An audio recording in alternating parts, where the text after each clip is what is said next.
สดชื่นกับธรรมชาติครับเดินดูเดินชมนั่งดูนั่งชมสดชื่นครับอากาศดีอยู่ใต้ร่มไม้สร้างความสุขสดชื่นทุกวันครับ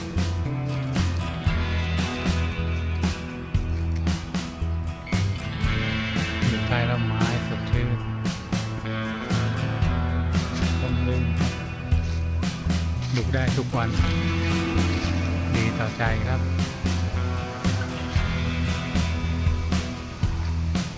ธรรมชาติอากาศสดชื่นสายลมเย็นพัดผ่าน